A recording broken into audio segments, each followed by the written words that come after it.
20वें शिक्षा पत्र के अंतर्गत श्री हरिराय जी ने कल सत्संग की उपयोगिता, दुस्संग की निवृत्ति के विषय में प्रमुख आज्ञा दी और स्वयं अपनी जो स्थिति है जब वो ठाकुर जी की सेवा और सत्संग आदि से दूर विराज रहे हैं, उस काल का ही उदाहरण देते हुए आप अपने लघु भ्राता को ये आज्ञा करते हैं कि वैष्णव जो है उन्हें संग के द्वारा ही भक्ति सिद्ध होती है, इसलिए भक्ति की सिद्धि हेतु उत्तम भगवदियों के संगों में रहने पर ही दृढ़ता आती है। दुस्संग क्षणिक भी जो है वो भक्ति का बाधक सिद्ध हो सकता है, इसलिए उसका निरूपण कल हम देख रहे थे।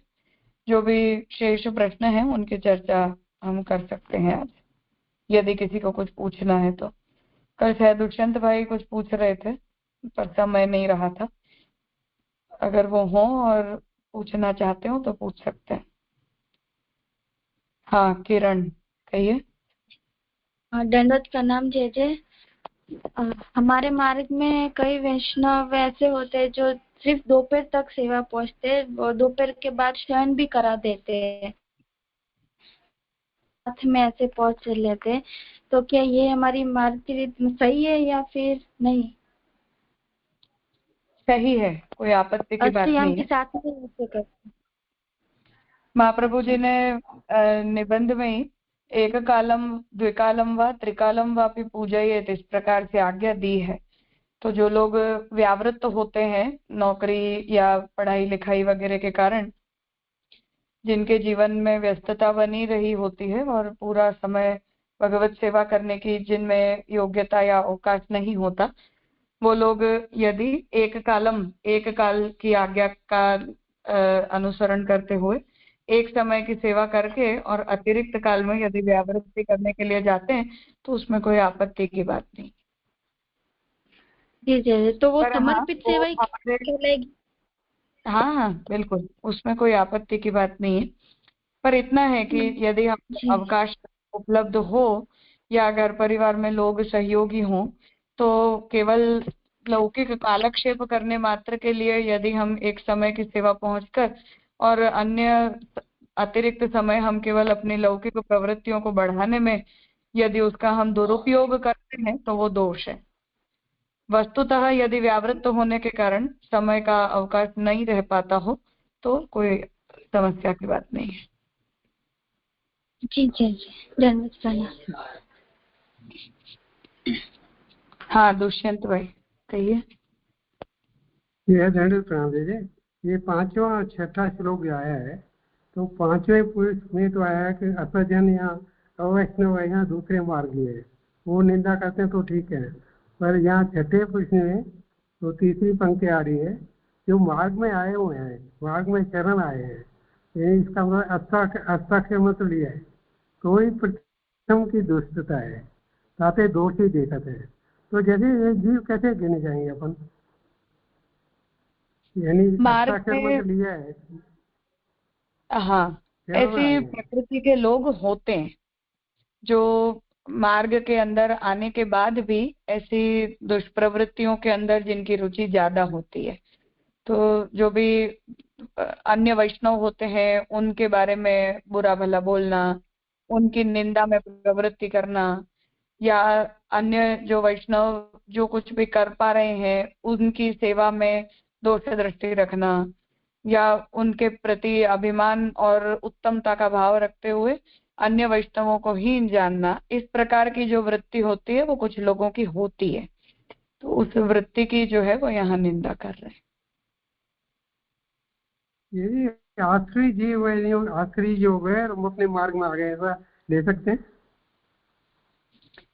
दोनों प्रकार से हो सकता है, वो आसुरावेश हो और आसुरी आवेश के कारण उनका चित्त कुछ समय के लिए ऐसा हो गया हो, ये भी हो सकता है, और संभवतः वो इस मार्ग के न हो और बाहर के ही हो, परंतु किसी भी कारणवश मार्ग के अंदर उनका प्रवेश हो गया हो, तो ऐसे दोनों ही प्रकार के लोग हो सकते हैं।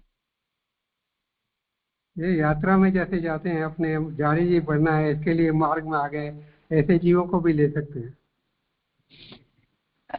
वो तो या किसी की दोनों बातें हो सकती हैं। अज्ञान के कारण वो ऐसा करते हो, ऐसा भी हो सकता है कि अज्ञानी हैं इसलिए उन्हें ये बात पता नहीं है कि क्या उत्तम साधन है और क्या अधम साधन है, परंतु ऐसी प्रवृत्ति उनकी होती है कभी कभार। तो वो आसुरावेशी भी हो सकते हैं और सर्वथा आसुरी भी हो सकते हैं, दोनों ही पॉसिबिलिटी तो दोनों ही है। हाँ जी जी, दंडित प्रणाम जी। हम्म।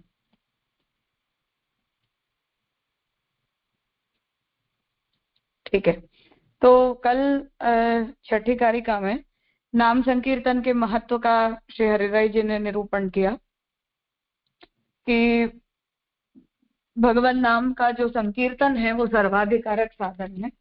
इसलिए कल जैसा हमने देखा था कि भगवत सेवा आदि जो साधन है उनमें जीव मात्र की प्रवृत्ति कभी कभार किसी कारणवश नहीं हो पाती है, परंतु भगवान नाम का जो चिंतन है, भगवान नाम का जो संकीर्तन है, वो ऐसे साधन हैं जिन साधनों के अंदर सामान्यतया सभी जीवों की प्रवृत्ति जो है वो हो सकती है।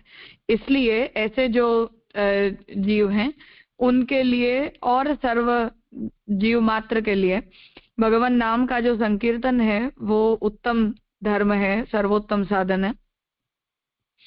इसलिए उसका जो उपदेश है वो अन्य सभी शास्त्रों के अंदर भी किया गया है और उसकी प्रशंसा सर्वत्र की गई है। तो उन सभी शास्त्र वचनों को उद्धृत करते हुए यहाँ आप ये आज्ञा करते हैं कि भगवान नाम संकीर्तन के अंदर भक्त को निष्ठा रखनी चाहिए। अब आगे 7वीं कारिका में तदपि श्रीमदाचार्य वदनाम्बुज निस्सृतम तत्प्रकाशित मार्गस्य सर्व संपादनक्षमम। सो भगवान नाम हु श्रीमद आचार्य जी के मुखारविंद सो निकस्यो अष्टाक्षर मंत्र है। तो श्री आचार्य जी ने प्रकाश कियो ऐसो जो भक्ति मार्ग है तिनको सर्व संपादन करीवे में योग्यता वारो है। टीका।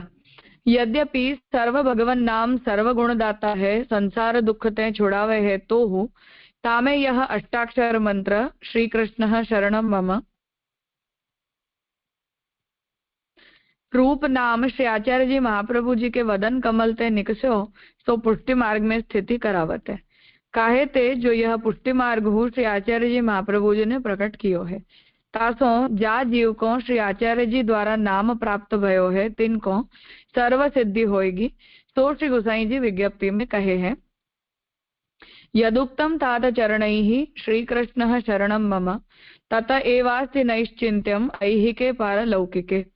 जो तात चरण श्री महाप्रभु जी ने श्री कृष्ण शरणम मम यह अष्टाक्षर मंत्र कहो है, तासों ही यह लोक और परलोक संबंधी सर्व में निश्चिंतता है। इत्यादि वचन के भाव को अष्टाक्षर मंत्र को जप वैष्णव करे, यह सर्व करीवे में समर्थ है। तो यहाँ श्री हरिराय जी ये आज्ञा कर रहे हैं कि भगवान का जो नाम है वो जीव मात्र के लिए उत्तम है, हर जीव के सभी दोषों को निवृत्त करके और भगवत शरणागति प्रदान करता है। फिर भी महाप्रभु जी ने हमें जो मंत्र प्रदान किया है वो मंत्र भगवान नाम रूप है।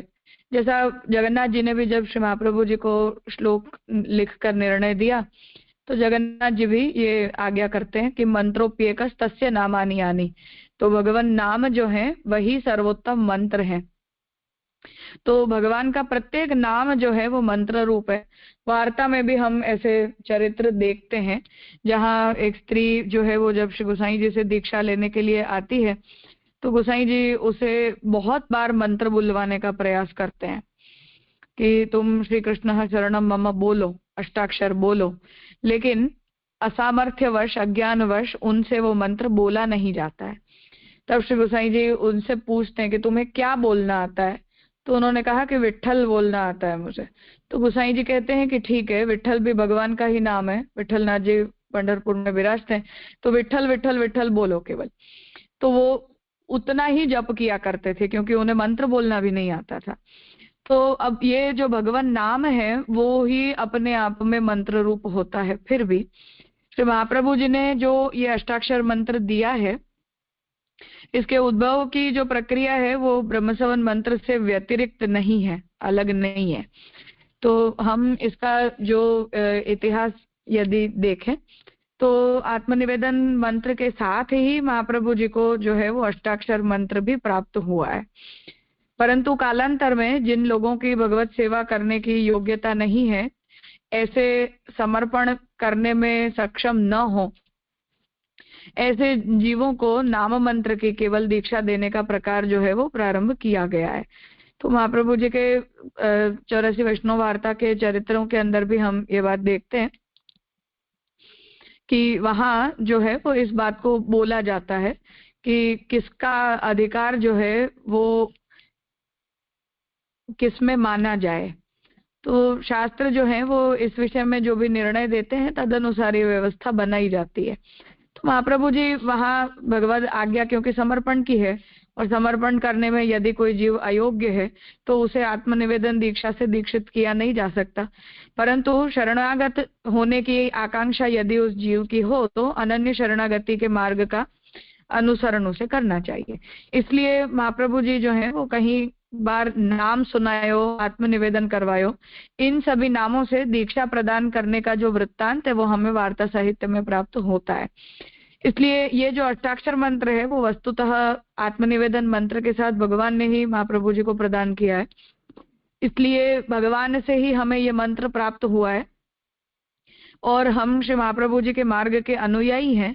इसलिए महाप्रभु जी ने हमें जो मंत्र प्रदान किया है वो हमारे लिए सर्वोपरि है। इसलिए इस मंत्र के द्वारा हमें भगवान नाम का जप करना चाहिए। तो महाप्रभु जी नवरत्न ग्रंथ के इतिश्री में ये आज्ञा करते हैं कि वदत बिरेव सततम। तो वहां श्री महाप्रभु जी श्री कृष्ण शरणम मम इसी मंत्र का वहां उल्लेख भी कर रहे हैं कि निरंतर जो है वो हमें इसी अष्टाक्षर मंत्र को बोलते रहना चाहिए। आत्मनिवेदन मंत्र के जप के विषय में अपने यहाँ शुद्धि अशुद्धि आदि का विचार है। तो जब हम भगवत सेवा के लिए योग्य होते हैं, उत्तम शुद्ध अवस्था के अंदर शारीरिक मानसिक सभी रूप से जब हम शुद्ध होते हैं, तभी हम आत्मनिवेदन मंत्र का जप करते हैं। उसके अतिरिक्त काल में हम आत्मनिवेदन मंत्र का उच्चारण भी नहीं करते, आत्मनिवेदन मंत्र का उल्लेख भी नहीं करते। सूतक आदि की जो अपवित्र अवस्थाएं होती हैं उनमें भी आत्मनिवेदन मंत्र का श्रवण या उच्चारण नहीं किया जाता है। परंतु अष्टाक्षर मंत्र जो है वो इस बारे में ऐसा नियम जो है वो अपने संप्रदाय की परंपरा में नहीं बताया गया है। तो अष्टाक्षर मंत्र का जो जप है वो हम सदा सर्वदा करते हैं, तो भगवत स्मरण के रूप में उसे किया जाता है।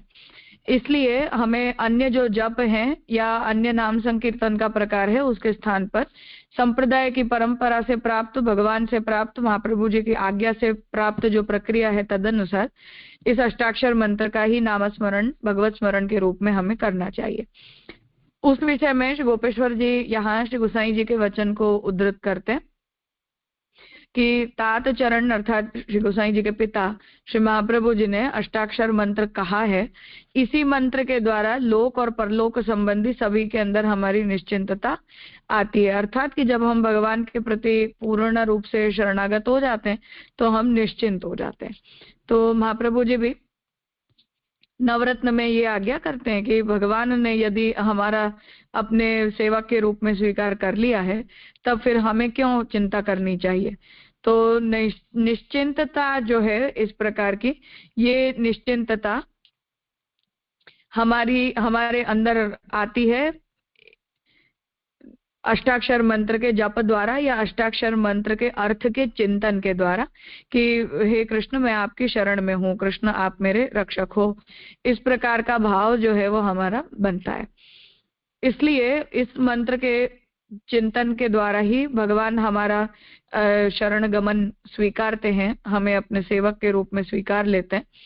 इसलिए इस मंत्र का चिंतन करते हुए हमें भगवान में अपनी शरणागति को दृढ़ करना चाहिए और नाम संकीर्तन के रूप में भी इसी मंत्र का हमें प्रयोग करना चाहिए। ये आज्ञा श्री हरिराय जी यहाँ दे रहे।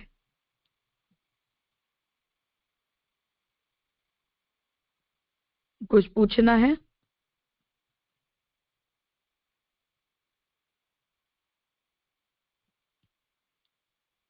हाँ,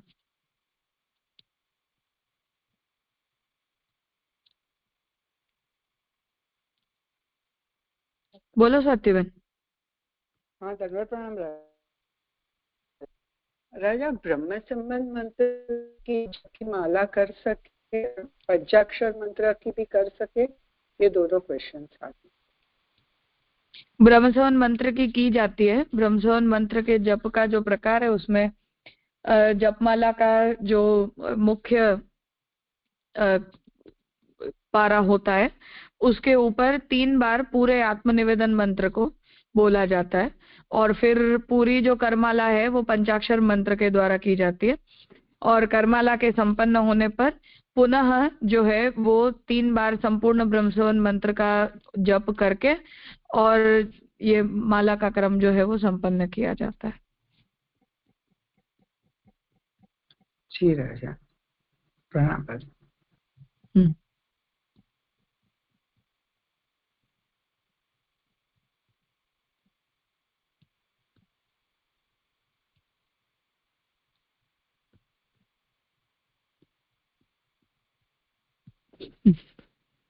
तो यहाँ आपने ये प्रक्रिया स्पष्ट की कि नाम जप जो है वो हम पुष्टि मार्ग के अंदर अपने संप्रदाय की परंपरा में हमें किस प्रकार से करना चाहिए।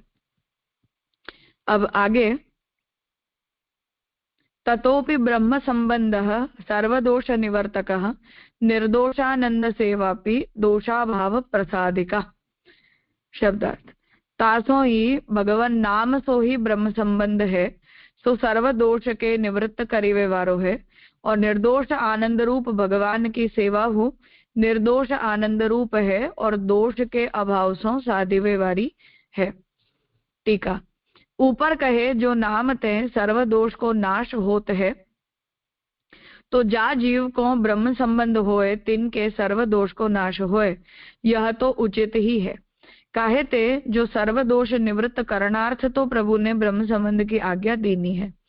सो सिद्धांत रहस्य में श्री आचार्य जी महाप्रभु कहे हैं, ब्रह्म संबंध करणात् सर्वेषां देह जीवयोः सर्व दोष निवृत्तिर्हि दोषाः पंचविधाः स्मृताः। ब्रह्म संबंध किए ते सर्व के देह जीव के सर्व दोष की निवृत्ति निश्चय होता है, सो दोष 5 प्रकार के हैं इत्यादि वचन सो जानो जो श्री आचार्य जी द्वारा जा जीव को ब्रह्म संबंध भयो तिनके सकल दोष दूरी भय।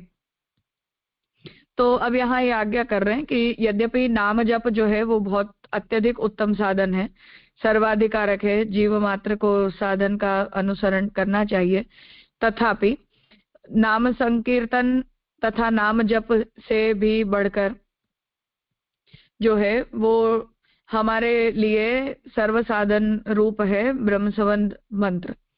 तो ब्रह्म संबंध मंत्र या आत्मनिवेदन दीक्षा जो है वो उसी के द्वारा पुष्टि भक्ति मार्ग की परिपूर्णता होती है।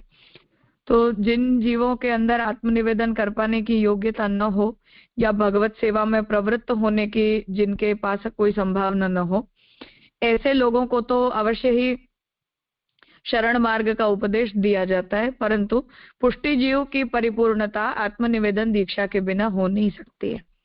इसलिए उसे आप यहाँ बता रहे हैं कि महाप्रभु जी को जब इस बारे में चिंता हुई कि इन भक्तों इन जीवों का अंगीकार कैसे हो पाएगा, तब भगवान ने ही प्रकट होकर ब्रह्म संबंध मंत्र प्रदान करते हुए ये आज्ञा दी कि इन जीवों के सभी दोषों को नजरअंदाज करते हुए इनके द्वारा की गई भक्ति सेवा का मैं पूर्णतः स्वीकार करूंगा। तो ये जो भगवद आज्ञा है उस भगवद आज्ञा का ही अनुसरण करते हुए महाप्रभु जी जीवों का आत्मनिवेदन करवा कर और उन्हें भगवत समर्पित करते हैं। तो इसलिए उसे उसकी सर्वदोष निवारकता का निरूपण यहाँ किया गया है। तो जीव को ब्रह्म संबंध भयो तिनके सकल दोष दूरी भय, काहे ते जो भगवान निर्दोष हैं सो जीव हु निर्दोष होए सेवा करे तो अंगीकार होए। ताते श्री महाप्रभु जी अपने जीवन को ब्रह्म संबंध कराए निर्दोष करी के पाछे सेवा में लगाए। सो भगवत सेवा कैसी है, जामे दोष ही नाही, निर्दोष आनंद रूप है, सगरे दोष प्रतिबंध को नाश करीवे वारी है। तहाँ कोई शंका करे, जो ब्रह्म संबंध ते ही सर्व दोष को नाश भयो, तब फेरी सेवा ते कौन से दोष को नाश होए। ताको समाधान यह है, जो देह जीव के सगरे दोष तो ब्रह्म संबंध ते निवृत्त भये, फेरी प्रभु की लीला प्राप्ति में प्रतिबंध रूप जो दोष है, सो सेवा ते दूरी होए, तब स्वरूपानंद को अनुभव होए। यह भाव विचारी ब्रह्म संबंध और भगवत सेवा करे। तो ब्रह्म संबंध मंत्र की उपयोगिता, सर्वफल रूपता का यहाँ निरूपण कर रहे हैं कि भगवान की आज्ञा से जब श्री महाप्रभु जी के द्वारा जीव का ब्रह्म संबंध होता है, तो उसके सभी दोषों को भगवान ध्यान में न लेते हुए उसके द्वारा की गई भगवत सेवा का स्वीकार करते हैं। तो वो भगवत सेवा कैसी है, तो उसे बता रहे हैं कि जिसमें दोष ही नहीं है, निर्दोष आनंद रूप है, सभी दोष प्रतिबंध उन सभी का नाश करवाने वाली है। तब अगर कोई ये शंका करता है कि ब्रह्म संबंध से अगर सभी दोष निवृत्त हो जाते हैं, तो सेवा के द्वारा कौन से दोषों का नाश होता है, तो ये विचार बहुत आवश्यक है, क्योंकि आधुनिक स्थिति में बहुत से वैष्णव इस बात को समझते हैं, आचार्य वर्ग के द्वारा भी ये बातें कही जाती हैं, इसीलिए कि आत्मनिवेदन दीक्षा लेने का अर्थ है कि अब हमारी भक्ति जो है वो संपन्न हो गई, हमारा तो लक्ष्य ही हमें प्राप्त हो गया, और अब तो है वो हमें सीधी वैकुंठ की ही प्राप्ति होने वाली है। तो ऐसी जो टेंडेंसी अपने मन में बन गई है, उसे यहाँ श्री गोपेश्वर जी समझा रहे हैं कि देह जीव के तो हमारे जितने भी दोष हैं वो ब्रह्म संबंध के द्वारा निवृत्त हो गए, परंतु भगवत लीला में प्राप्ति रूप जो हमारा दोष है, अर्थात कि हमारे अहंता ममता जो पूर्ण रूप से भगवान में निरुद्ध नहीं हो पाई है, उस प्रतिबंध की निवृत्ति के लिए सेवा करनी चाहिए। इसलिए ब्रह्म संबंध दीक्षा लेने के बाद जब हम आत्मनिवेदन दीक्षित होकर भगवत सेवा में प्रवृत्ति करते हैं, तो पूरी तरह से सेवा में प्रवृत्ति करने पर ही भगवान हमें फल का अधिकारी मानते हैं, और भगवान के स्वरूपानंद का अनुभव करते हुए फिर हमें अंततः पुष्टिमार्गीय फल की प्राप्ति होती है, जो सर्वात्म भाव, निरोध, मानसी आदि की सिद्धि होते हुए फिर सायुज्य सेवोपयोगी देह आदि फलों का निरूपण महाप्रभु जी ने किया है उनके द्वारा। तो यहाँ ये आज्ञा करना चाह रहे हैं कि भगवत सेवा जो है वो हमारे लिए परम साधन रूप है, परम फल रूप है, साक्षात यद्यपि फल रूप है, तथापि उस आत्मनिवेदन की जो चरितार्थता है वो भगवत सेवा के द्वारा होती है। अन्यथा वो आत्मनिवेदन दीक्षा जो है वो चरितार्थ नहीं होती है, वो आत्मनिवेदन दीक्षा केवल जो है वो वाचिक रह जाती है, मौखिक रूप से बोले गए कुछ शब्दों के रूप में रह जाती है, परंतु वो हमारे जीवन में वो चरितार्थ नहीं हो पाती है। तो वो यहाँ आज्ञा कर रहे हैं कि भगवत सेवा जो है वो ब्रह्म संबंध के बाद परम कर्तव्य रूप है।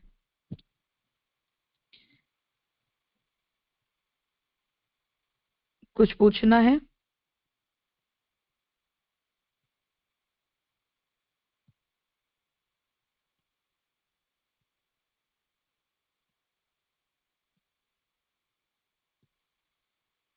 शैलेश भाई। हाँ धन्यवाद राजा।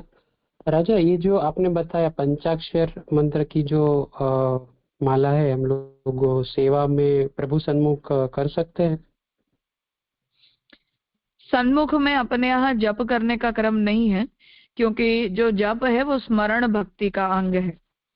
तो श्रवण कीर्तन और स्मरण भक्ति के अंतर्गत जप का क्रम होता है, और भगवत सेवा जो है वो परिचर्या, पाद सेवन, अर्चन, वंदन आदि भक्ति के रूप में होती है।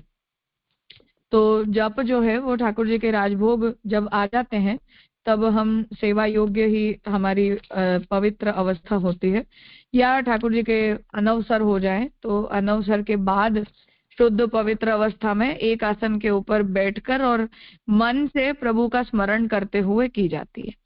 ठाकुर जी के सन्मुख अपने यहाँ केवल कीर्तन होते हैं, जप नहीं होते, ग्रहण के काल को छोड़कर। तो ग्रहण काल में जो है वो जप किया जाता है, बाकी नित्य में ठाकुर जी के सन्मुख जप नहीं होता है, ग्रहण में किया जाता है। सो अनवसर में हम लोग आसन पे बैठ के, इस बार जो जीजी ने बताया था कि एक आसन पे एक जगह पे बैठ के आप वो कर सकते हो, तो वैसे अनवसर में हम लोग कर सकते हैं ना? हाँ, अनवसर में करना चाहिए। ग्रहण काल के अतिरिक्त ठाकुर जी के सन्मुख में अपने यहाँ कभी जप नहीं होता है। ग्रहण में भी करते हैं तब हम आंखें बंद करके नहीं करते हैं, तो ठाकुर जी के दर्शन हमें हो रहे होते हैं, इसलिए सन्मुख में ठाकुर जी का दर्शन करते हुए जप करना चाहिए। उसके अतिरिक्त कभी भी सन्मुख में जप नहीं होता है। और अनवसर में भी राजा ये पंचाक्षर का मतलब कर सकते हैं, क्योंकि अनवसर में जैसे हम लोग काम से आए और स्नान करके फिर बैठ के पंचाक्षर मंत्र का जप कर सकते हैं, क्योंकि हम मैंने अगर सेवा योग्य नहीं है तो नहीं करना चाहिए। Okay okay. तो पंचाक्षर और आत्मनिवेदन दोनों एक ही बात है, अलग अलग नहीं है। तो वो अलग अलग मंत्र नहीं है, तो गद्य मंत्र सहित ही पंचाक्षर होता है। इसलिए हम जब सेवा योग्य होते हैं तब ब्रह्मसवन मंत्र का उच्चारण करने योग्य होते हैं, यही नियम है। ग्रहण काल जो है वो केवल इसके अंदर अपवाद है, उसके अतिरिक्त अपवित्र अवस्था में अष्टाक्षर मंत्र का उच्चारण होता है। ठीक है राजा, क्लियर। धन्यवाद राजा।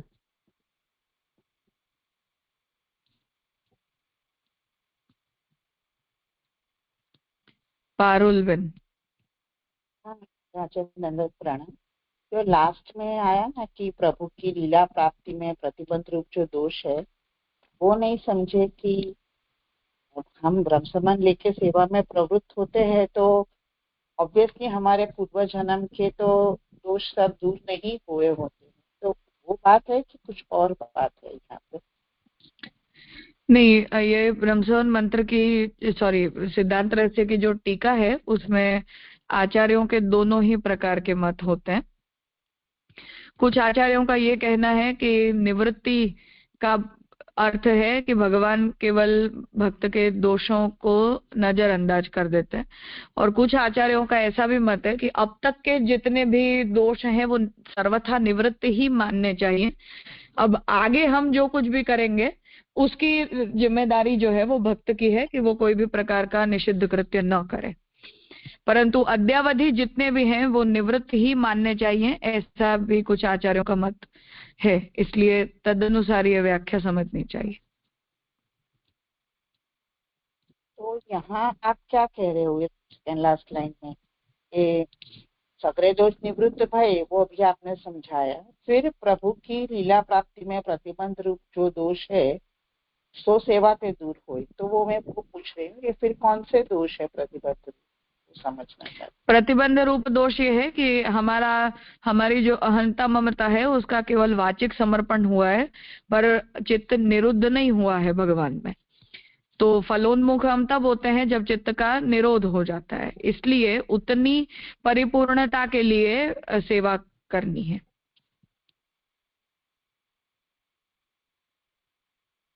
जी समझ आए। धन्यवाद प्रणाम राजा। तो ये जो सेवा फलम में बताया वो भी अपन गिन सकते हैं ना प्रतिबंध में, भोग उद्वेग और प्रतिबंध वगैरह, वो भी? हाँ बिल्कुल। यश। हाँ धन्यवाद प्रणाम। हाँ, मेरा प्रश्न ये था कि ग्रहण के समय जो जप करते हैं तो वो भी प्रभु के सन्मुख खड़े खड़े ही किया जाता है ना, बैठ कर तो नहीं कर सकते? नहीं, बैठ के ही होता है। अच्छा, बैठ के ही। क्योंकि एक बार मैंने सुना था बाबा श्री की शिविर में कि प्रभु के सन्मुख हमें पाठ और जो भी हम करते वो खड़े खड़े ही हमें सेवा करनी चाहिए, कभी बैठना नहीं चाहिए प्रभु के सन्मुख। वैसे ये नियम है कि ठाकुर जी के सन्मुख कभी भी बैठा नहीं जाता है, तो हम श्रृंगार आदि की जो सेवा करते हैं उसके अतिरिक्त ठाकुर जी के सामने बैठना अविवेक कहलाता है।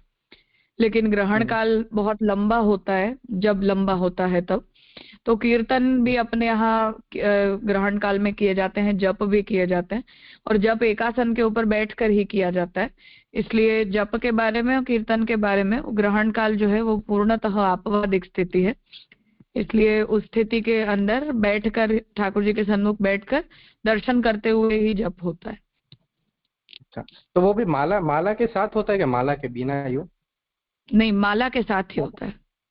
अच्छा, और एक दूसरा प्रश्न ये था, अगर कोई ब्रह्म संबंधी जीव सेवा करता है और सेवा, और वो कहते हैं कि दोष की तो निवृत्ति हो जाती है, और उसके पूर्व जन्म के संस्कार, क्या तो इस जन्म में उसके कुछ ऐसे पूर्व अभ्यास हो कि कुछ ऐसे पाप में भी हो कि कुछ ऐसे दोष हो जो वो भी मिटा नहीं पा रहा है, तो वो प्रभु कैसे उसके निवृत्त करे? क्योंकि ब्रह्म संबंध हो गया है तो निवृत्त हो गए दोष, पर अब जो नया करेगा पर वो भक्त संभाल नहीं पा रहा है उसके तरफ से, कि हो ही जा रहा है, तो वो कैसे फिर पश्चाताप करना पड़ेगा कि सेवा करते करते उसके दोष निवृत्त हो जाते, कि उसको फिर मालूम पड़ा कि ये तो मेरा अपराध हो गया, जानते भी कई बार ऐसा हो जाए तो उसके जो भी प्रायश्चित विधान हो वो हमें करने चाहिए।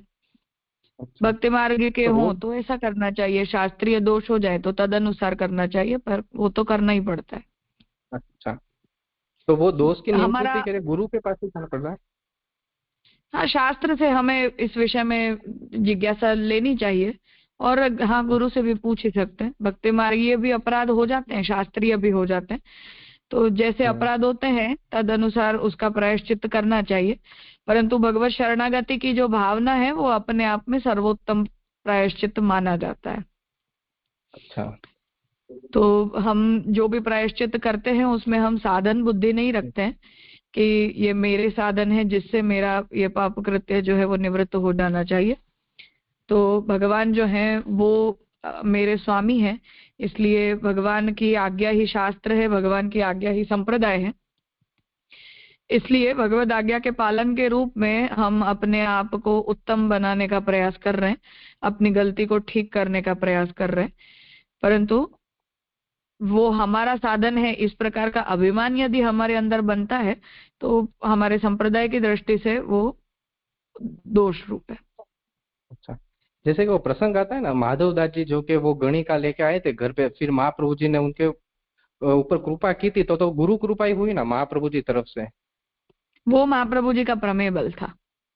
हाँ, और वो गुलाब हाँ, खान का भी, वो भी गोसाई जी महाराज का प्रमेय बल था। हाँ, वो अच्छा, प्रमेय बल है। ठीक है, ओके, धन्यवाद है। हाँ, प्रणव भाई।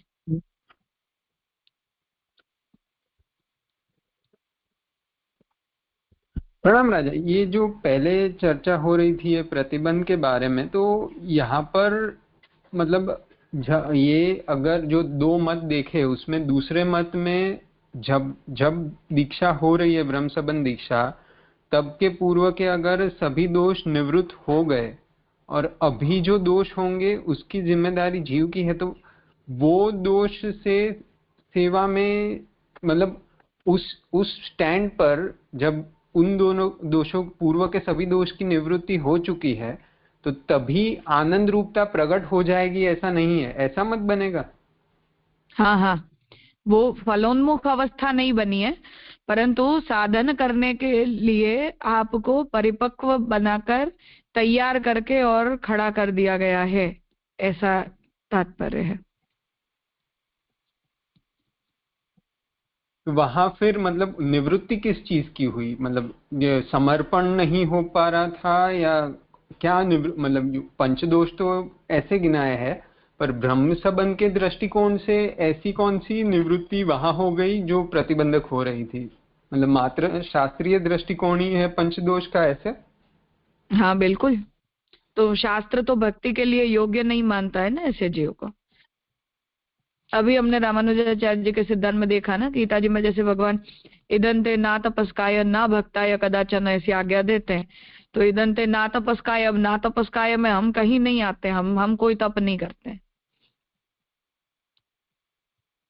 तो शास्त्र के अंदर तो ऐसे जो पापिष्ठ योनि के जीव होते हैं, देह से, जीव से, चित्त वृत्ति से, या पूर्व जन्म के भी जो भी हमारे दोष अदोष आदि होते हैं, उन सब के कारण हम भक्ति के लिए, सेवा के लिए योग्य नहीं माने जाते हैं। तो क्या हम आत्मनिवेदन ना करें, क्या हम भगवत सेवा ना करें? तो वो तो महाप्रभु जी की समस्या थी। अब ऐसे कलयुग का जीव तो कब तक बैठा बैठा अपने दोष निवृत्त करेगा? ये तो अब हमारी कैपेसिटी से बाहर हो चुका है। तो उस दृष्टि से इस बात को समझना चाहिए कि हमारे चित्त के अंदर तो ये विचार आता है कि हमारी क्या योग्यता भगवत भक्ति करने की। तो जो भी ऐसे म्लेच्छादि योनि के होते हैं, स्त्री शूद्र आदि की योनियां होती हैं, उनमें भी ये विचार आता है, क्योंकि शास्त्र तो उन्हें मोक्षाधिकारी ही नहीं मानते हैं। तो उस वजह से हमारे चित्त में जो भी भगवत भक्ति, भगवत सेवा के अंदर प्रवृत्त होने से पूर्व जो भी चिंता, उद्वेग, प्रश्न आदि उपस्थित होते हैं, उसका समाधान किया जाए। भक्ति की एलिजिबिलिटी आ गई, अभी निरोध की एलिजिबिलिटी सेवा से आएगी। हाँ, तो अब भगवान तो स्वीकार करने के लिए विराज गए हैं, इसलिए अब तुम योग्य हो अयोग्य हो इसका विचार नहीं करना है, अब आगे बढ़ो। तो अब आगे बढ़ने के लिए जो कुछ भी है, तब फिर हमारी रिस्पॉन्सिबिलिटी उसमें है कि अब हम कम से कम ऐसा कोई निषिद्ध कृत्य ना करें, और भक्ति मार्गीय जो साधन है उसमें हम अपनी प्रवृत्ति दृढ़ता से बनाए रखें। ऐसा सिद्धांत रस के कुछ टीकाकारों का मत है, हरिराय जी का भी ऐसा ही मत है। तो कुछ लोगों ने वहां निवृत्ति पद की इस प्रकार से व्याख्या की है कि वो केवल इग्नोर करने के सेंस में लेना है, और कुछ आचार्यों का ऐसा मत है ही कि वो सर्वथा निवृत्त मानने चाहिए।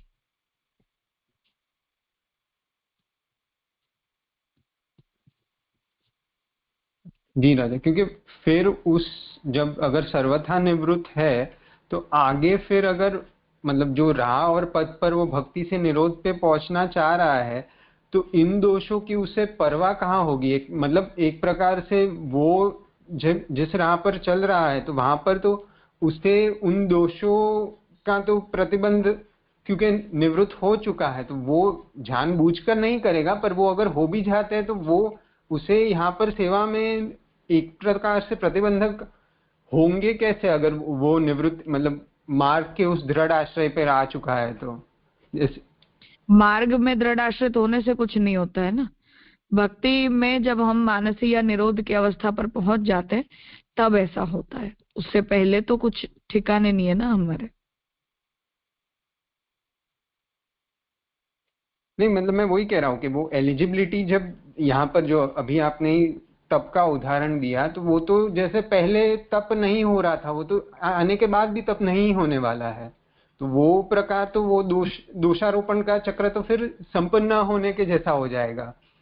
नहीं नहीं, वही तो ये कहना चाह रहे हैं कि भगवान ने जब ये कह दिया कि हाँ तुम जैसे हो ऐसे आ जाओ, तो हो गया ना दोष निवृत्ति, साधन योग्यता तो आ गई ना हमारे अंदर।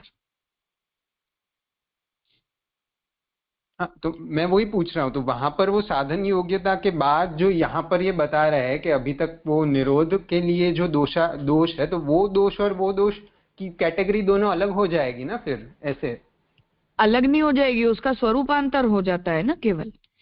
तप क्या है? असमर्पित वस्तु का त्याग करो, भगवत सेवा में प्रवृत्ति करो, चित्त को भगवान में निरुद्ध करो, दुस्संग का त्याग करो, असत्संग का त्याग करो, अवैष्णव का त्याग करो, तो ये सब हो गए ना। तो भक्ति मार्गीय गुणों की ग्राहकता है, भक्ति मार्गीय दोषों का त्याग है।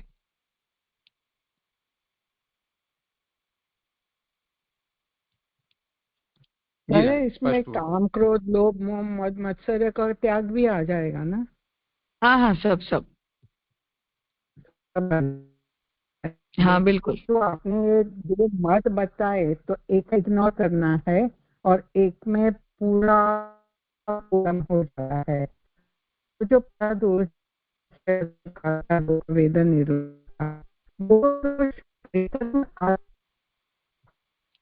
आपकी आवाज सुनाई नहीं दे रही है, ब्रेक हो रही है, बहुत स्पष्ट नहीं है। नहीं, जो दो मत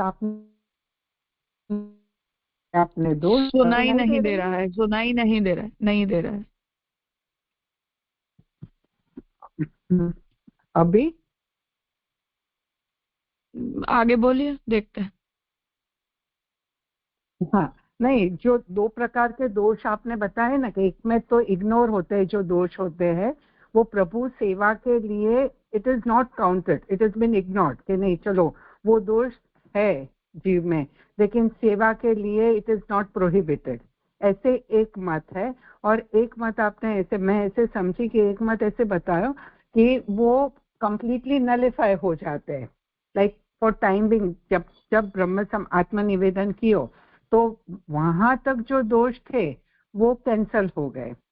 तो मैं क्या बोल रही हूँ कि सिद्धांत रहस्य में जो पंचधा दोष जो बताए हैं, सहजादेश कालोता लोकवेदा निरूपिता करके, तो वो दोष तो रिकरिंग ऑकर ही मीन्स वही हो ही जाएंगे ना, क्योंकि देश हाँ, नहीं लेकिन बदल भक्त सकते। सावधान रहेगा, भक्त सावधान रहेगा, भक्ति करेगा, तो जितना दोष का इनटेक है उसके करते भक्ति का भी तो इनटेक बढ़ेगा ना, उसके लिए तो वो मैनेज हो जाते हैं, बैलेंस हो जाते हैं। ओके ओके जी राजा। तो मतलब वो जो देश है तो देश बदलना पड़ेगा, काल तो काल ही रहेगा, और जो सत्संग वगैरह भगवत संग और स्पर्श का ध्यान रखेगा वैसे, और ये षड विकार का ध्यान रखेंगे तो वो हिसाब से तो बैलेंस हो जाएगा, ऐसे आप बता रहे हो। हाँ, ओके जी राजा, क्लियर बात।